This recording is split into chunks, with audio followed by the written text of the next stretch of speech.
This podcast is made possible by you, the supporters of WPLN and WNXP, Nashville Public Radio.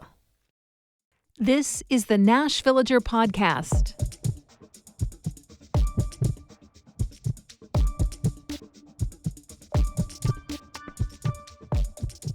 It's March 25th, 2026, and this is National Medal of Honor Day. The award itself is the highest honor given to members of the U.S. military for valor in action. It's used to recognize acts of bravery, honor, integrity, or sacrifice. The medal was created early in the Civil War, and almost half of the medals ever granted were given out during that conflict. So that does cut down on the overall representation of folks from southern states. The U.S. Army wasn't exactly handing out honors to Confederates, after all. And as those numbers might suggest, the standard to qualify for a Medal of Honor became much more selective from roughly the 1870s on. But there has been an important Tennessee tie to the medal since its inception. The very first Medal of Honor was presented in 1863 to Private Jacob Parrott for his part in what was called the Great Locomotive Chase that ended just outside of Chattanooga. And that chase is the story for another day. But as the name may suggest, it was like something out of a movie. The actual medal itself has had some redesigns over time, but the version that's been granted to members of the Army since 1904 was designed by a Tennessean, Brigadier General George Gillespie from Roane County, who had himself been awarded the medal for his actions as a young officer in the Corps of Engineers during the Civil War. And today, the National Medal of Honor Heritage Center is located in Chattanooga. The museum opened 6 years ago, and it stands on the same plaza as the Tennessee Aquarium. I'm Nina Cardona, and this is your daily digest of what's happening around Middle Tennessee with context from Nashville Public Radio, WPLN News. And not too many people are recognized with the Medal of Honor, but even among that rare few, some of their stories really stand out. I thought I'd mark this day by sharing a handful that I found particularly remarkable as I looked through the citations of the actions of a few Tennesseans. Now, what set these apart from the others wasn't the way they attacked enemy troops or defended U.S. positions. No, these men were honored because they showed remarkable bravery in the way that they cared for other people, even when it meant putting themselves in grave danger. And we don't always have a lot of details. The farther back in history you go, the less documentation was required for explaining just how a person had shown extraordinary valor. So for Smithville native Charles Cantrell, we only know that he was an Army private in the Spanish-American War when he rescued the wounded from the front lines under heavy fire. We do get more information about John Harlan Willis, a Marine from Colombia at the Battle of Iwo Jima. You know, the one that's the source of that famous image of men working together to raise a big flagpole. Anyway, the citation supporting Willis's medal says he administered first aid amidst the close fighting until he was wounded himself and ordered to retreat to the battle aid station. As soon as he was stabilized, before anyone gave him the okay to leave, Willis went right back out into the thick of it, advancing to the front lines to help a wounded Marine lying in a crater made by shelling. You've got to understand, Iwo Jima was legendary for the intensity of the fighting. And right there, in the middle of the worst of it, Willis held steady, administering blood plasma to his patient. As grenades fell near him, he'd pick them up and throw them back towards the enemy fighters. That worked 8 times. The 9th, though, unfortunately, exploded in his hand, and he was killed instantly. Master Sergeant Charles Magaha was from the East Tennessee town of Cosby. During World War II, he was in the infantry, fighting in the Philippines when his platoon was pinned down by Japanese tanks, riflemen, and a battery of machine guns. According to his citation, when one of his men fell, Magaha didn't hesitate to run 40 yards, crossing a road under heavy fire so that he could move the fallen soldier to safety. Magaha was shot in the arm during that rescue, then injured in the shoulder by a shell. But that same shell blast had killed 2 men carrying another injured soldier on a litter. So Magaha picked that wounded soldier up, carried him to safety, and then moved out in front of the group in order to deliberately draw the enemy fire away from the rest of his platoon. He eventually collapsed from exhaustion and blood loss, but somehow Magaha survived not just that battle, but the entire war. McMinnville's David Ray wasn't so lucky.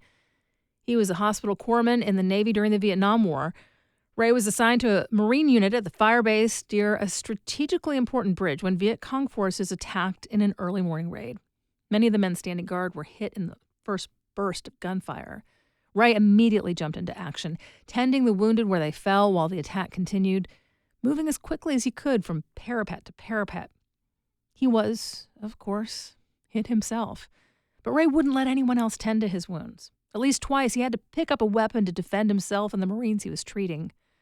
Ray ran out of ammunition, but kept working to bandage and stabilize injured men.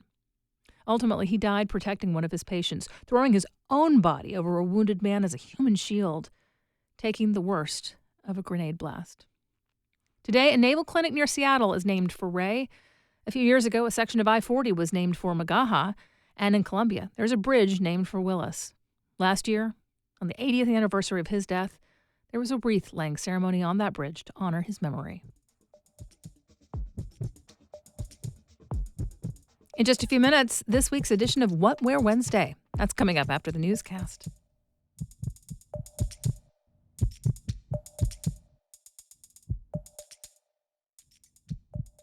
I'm music and culture reporter Justin Barney, and I like doing weird stories. And because we're funded by listeners, I get to do weird stories, and you get to hear them. Like last year, I did this story about the Lost Wave community on Reddit and how one of their users in the Middle East tracked down a song that was put on a mixtape 2 decades ago and thought to be lost to time, but it was actually made by a bartender in Nashville when he was 18 years old.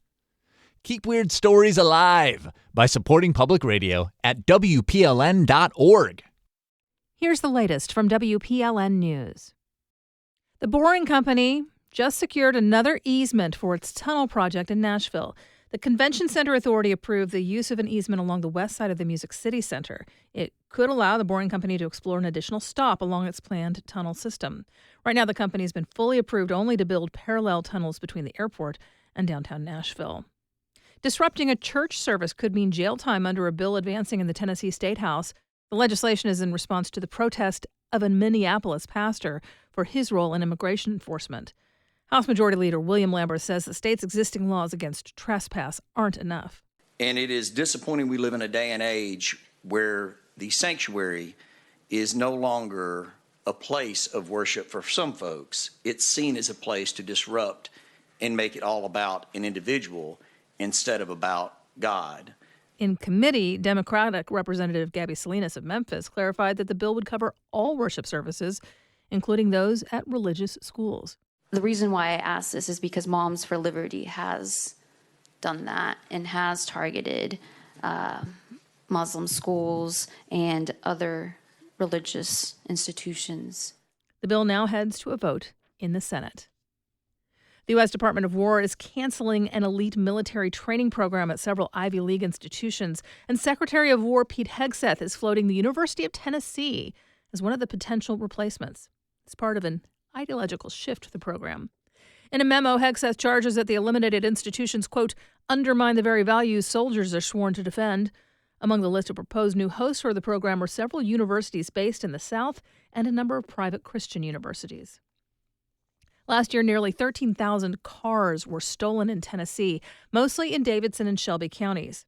For the first time in decades, that's down slightly, according to a report by the National Insurance Crime Bureau.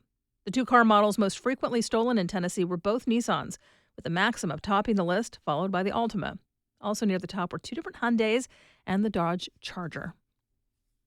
This week on Curious Nashville, WPLN answered a question about the Brentwood Library and whether indigenous remains were found when it was built. The simple answer is yes. Remains and funerary objects were found.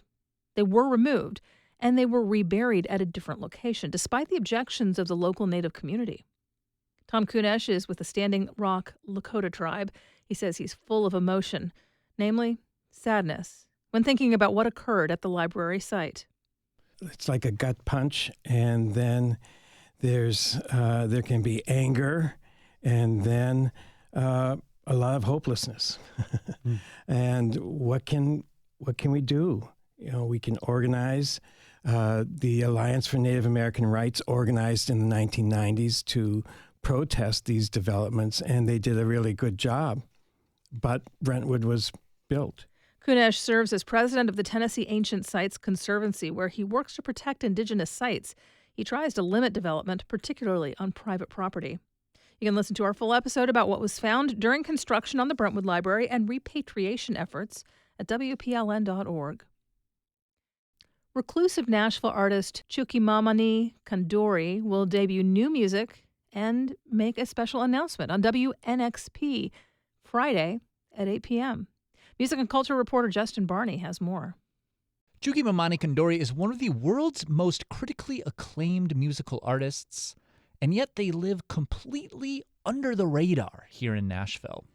Their album, Los Tanaka, a heady, cacophonous masterpiece that layers their native Bolivian heritage with house music and Andean folk, was named the #1 album of 2025 by Pitchfork. And yet, there are very few interviews or public appearances by Chukimamani Kandori, but they want to make a global announcement live on WNXP. Chukimamani Kandori will debut an hour's worth of completely unreleased music and make an announcement about the band. Last year, Haley Williams debuted her album on WNXP. Stream at WNXP.org or listen on 91.1 FM Friday at 8 p.m. You'll find more news anytime at WPLN.org. Women have always made art. There's always been really good art made by women. Yet the list of celebrated artists tend to be pretty male. One local exhibit challenges that norm. Marquise can tell you more. I'm Marquise Munson here with another edition of Nashville Public Radio's What Where Wednesday, keeping you up to date with the happenings in Nashville this week. Starting tonight, Pino Palladino and Blake Mills are at the CMA Theater, and Madison Cunningham performs 2 nights at the Blue Room. Also on Thursday night, the Brook and the Bluff perform at Brooklyn Bowl. Back at the Blue Room on Friday night, Courtney Marie Andrews takes the stage, and All Together Now, featuring Nashville artists, is at the East Room. Saturday night, WNXP presents Rochelle Jordan at Cannery Hall's The Mill, and wrap up this week's listings Tuesday with Clover County performing at the End. For more events, head over to WNXP.org/events.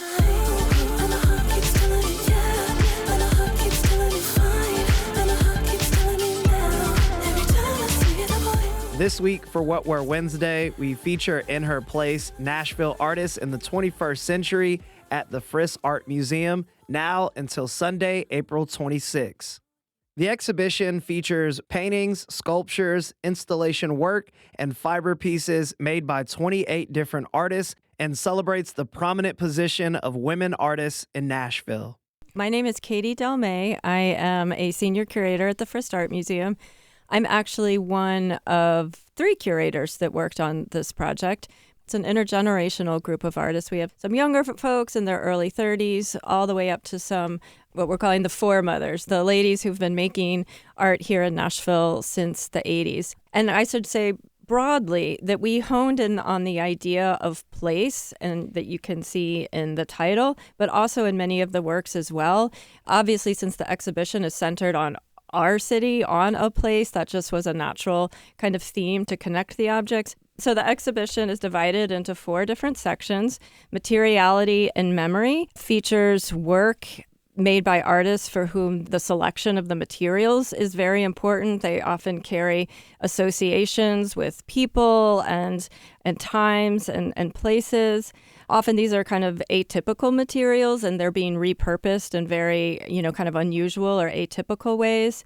We have another section called Cultural Foundations, where artists are really kind of looking at their background and kind of exploring their identity and their family history, where they grew up in their work. The next section we're calling Scenes and Dreams, and this is where we have some paintings that are on the one hand representational, and they capture everyday scenes, and yet there's often kind of a dreamlike quality to them as well that kind of casts a surreal kind of feel to the work.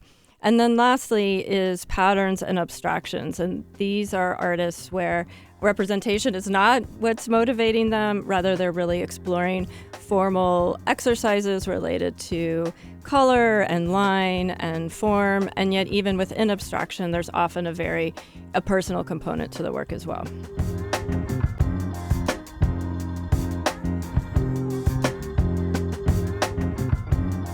So my name is Elishaba Israel Morozic, and I am an artist here in Nashville. I am very grateful to have been able to be given a entire room space to turn into an installation. And my piece is called Culture Commodity. And it is from the lens of a Black woman, specifically, how we view, understand, and find the roots of our culture and who we are as a people, and how we learn our history to be able to pass it down to future generations. And it features 4 very large paintings of women in different shades of color, like literal color, purple, blue, red, and gold.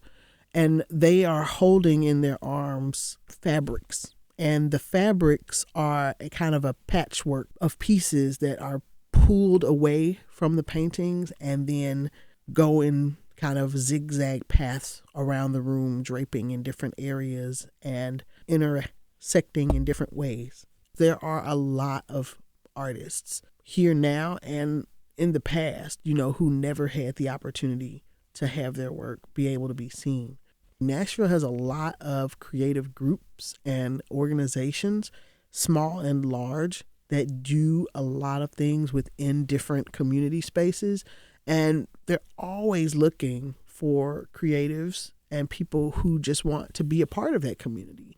And that could be just as much as coming out, volunteering a little bit. You might meet somebody that can be another, step in where you're trying to be, but you'll also be helping to cultivate a community of people who want to make Nashville a better place and make it a better place for artists and creatives.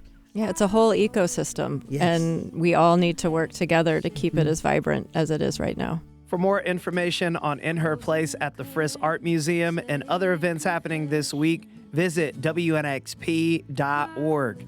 My name is Marquise Munson, and thank you for listening to another edition of What Wear Wednesday. It's a scary world full of clowns and clowns. A lot of bad people who will tear you down. Leave no way.